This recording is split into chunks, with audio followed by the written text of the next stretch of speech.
एक बार अगर प्रेम टूट गया तो कभी नहीं जुड़ सकता। कहानी के माध्यम से समझिए। एक जगह हरिदत्त नाम का ब्राह्मण रहता था। भिक्षा से उसका गुजारा नहीं हो पा रहा था, इसलिए उसने खेती करना प्रारंभ किया।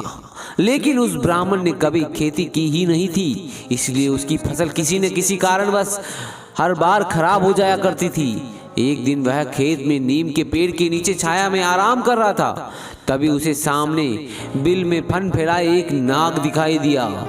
उसने सोचा कि मेरे खेत में नाग देवता रहते हैं, मैंने इनकी कभी सुध नहीं ली, इनकी कभी पूजा नहीं की। यह मेरे से नाराज है, इसलिए मेरी फसल खराब हो जाया करती है। वह अगले दिन एक कटोरे में दूध लेकर आया और नाग के बिल के पास रखकर बोला, हे नाग देवता, मेरी पिछली गलतियों को माफ कर दो और आज से मैं आपको प्रतिदिन दूध पिलाऊंगा और आपकी आराधना भी करूंगा। दूध रखकर ब्राह्मण चला गया। जब वह अगले दिन आता है तो उसे कटोरों में स्वर्ण मुद्रा मिलती है। वह बहुत खुश होता है, प्रतिदिन दूध रखता है और प्रतिदिन एक स्वर्ण मुद्रा प्राप्त कर लेता है। एक दिन ब्राह्मण को किसी काम से दूसरे शहर जाना हुआ तो वह अपने पुत्र को दूध रखने के लिए कह गया। पुत्र ने जब स्वर्ण मुद्रिका देखी तो उसके मन में लालच आ गया। उसने सोचा कि नाग के बिल में बहुत सारी स्वर्ण मुद्राएं हैं, मैं नाग को मारकर सारी स्वर्ण मुद्राएं ले लेता हूँ। फिर क्या था, जैसे ही नाग ने दूध पीना प्रारंभ किया, ब्राह्मण के लड़के ने नाग के ऊपर डंडे से प्रहार कर दिया। वार चूक गया और नाग ने उसको डस लिया। जब ब्राह्मण वापस आया तो उसे बहुत दुख हुआ। उसने सोचा एक बार फिर नाग देवता को दूध पिलाकर स्वर्ण मुद्रा प्राप्त कर लेता हूँ।